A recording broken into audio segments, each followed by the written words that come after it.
स्नान के बाद जो बहुत सारी प्रॉब्लम्स हैं, मोस्टली मन अशांत रहना, देवी देवताओं का प्रसन्न न होना, धन का अभाव रहना, घर में अशांति रहना, या भजन में भी मन न लगना। जो लोग कहते हैं ना भजन में भी मन नहीं लगता, ऐसी कई समस्याओं का समाधान आप अमावस के दिन कर सकते। आप इस दिन स्नान के बाद पीपल के पेड़ की पूजा करें और इसमें भगवान विष्णु का, महादेव का, ब्रह्मा जी समेत कई देवताओं का वास होता है। अमावस्या को पीपल के पेड़ की जड़ में जल अवश्य चढ़ाएं।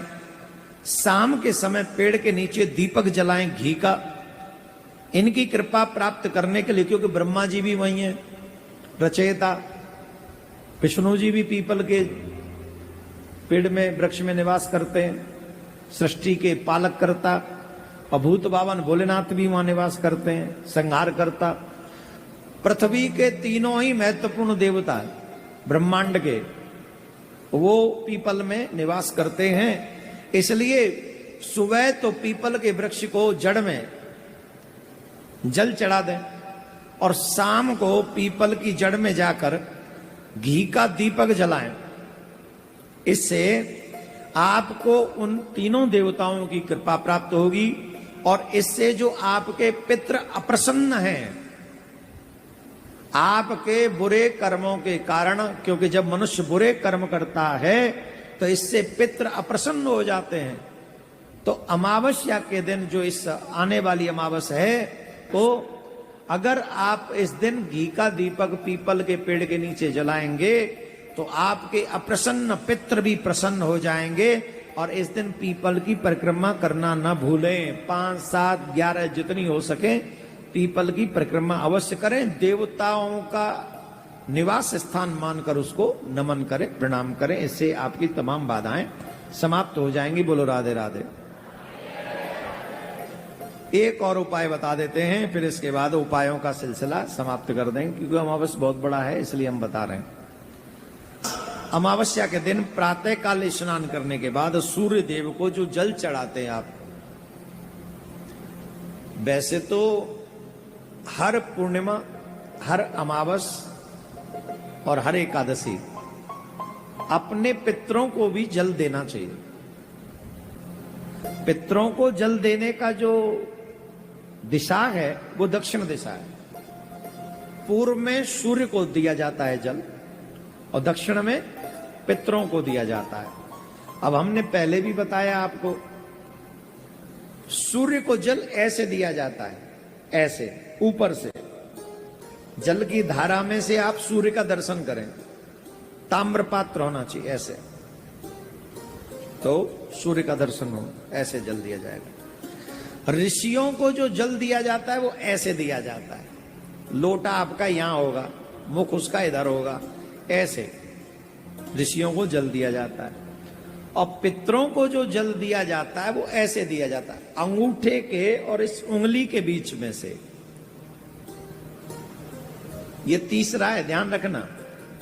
अंगूठे के और इस उंगली के बीच में से लोटा बीच में आया और जल ऐसे उनके बीच में से जाएगा दक्षिण दिशा की तरफ मुंह करके।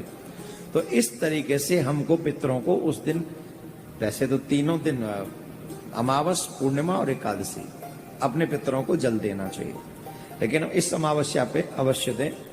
अपने पितरों को भी जल दें और सूर्य को जो जल चढ़ाएं आप इस अमावस्या को, उसमें अर्घ देते समय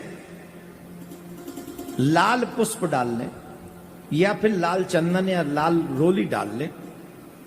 गुड़ अवश्य डाल लें, मीठा अवश्य डाल लें और मीठे जल से उस दिन आप सूर्य को अर्घ दें। और सूर्य देव का कोई भी मंत्र आपको आता हो, उस मंत्र का आप उच्चारण कर सकते हैं। इससे आपकी दरिद्रता दूर होगी, घर में धन की कमी नहीं रहेगी, धन धान्य भर जाएंगे और आरोग्य आपके शरीर को सूर्य देव आरोग्यता भी प्रदान करेंगे। इस दिन, अमावस्या के दिन ऐसा कार्य अवश्य कर लें। बोलो राधे राधे। एक और बात बता देते हैं, बड़ी मेहनत करके लाते हैं, तुम्हें हर जगह भटकने से बचाने के लिए लाते हैं। आजकल सब पता नहीं जादू टोना टोटका वालों के पास ज्यादा लोग चले जाते हैं, फंस जाते हैं, फिर तंत्र मंत्र के चक्कर में रह जाते हैं और फिर सोई सियावर रामचंद्र की महाराज गुरुजी बोले हाँ गुरुजी मेरे ऊपर ऊपर लो चक्कर है। अब मैंने कही मैं क्या करूं, मैं ऊपर ले चक्कर है कहां पे देखूं, मेरे तो अपनों ही चक्कर ना खत्म है रो भाई तक। अब ऐसी वैसी जगह जाओगे तो चक्कर नहीं आएंगे तो क्या आएगा। आप अपने इष्ट में सच्ची निष्ठा रखो, आपके सारे चक्कर आपके इष्ट अपने आप समाप्त कर देंगे। और पता नहीं होता ही नहीं, कहां कहां भटकते रहते हैं। पूर्णिमा के दिन आप मां तुलसी की पूजा करना ना भूलें। मां तुलसी का पूजन करें, घी का दीपक शाम को जलाएं और 108 बार परिक्रमा तुलसी मां की अवश्य करें। जो भी मनोकामना आपकी पूर्णमासी के दिन होगी, ऐसा कार्य करने से हो सके तो 5 दीपक 11 दीपक, क्योंकि पूर्णमासी है उस दिन, अमावस है, और तो 11 5 जो ज्यादा ज्यादा दीपक अपने मंदिर में भी जलाएं। जो भी आपके घर में सात्विक वृक्ष हैं, जैसे बिल्व है और आंवले का है, तुलसी का है, केले का है, इन सभी वृक्षों के नीचे दीपदान उस दिन घी के दीप बनाकर अवश्य करें। तुलसी मां की 108 परिक्रमा करें, जिससे आपके अनेकानेक काम देवी देवता अवश्य बना देंगे। इधर उधर भटकने की जरूरत नहीं है। उस दिन बड़े पैमाने पे प्रिया कांजू के मंदिर में भी दीपदान होगा।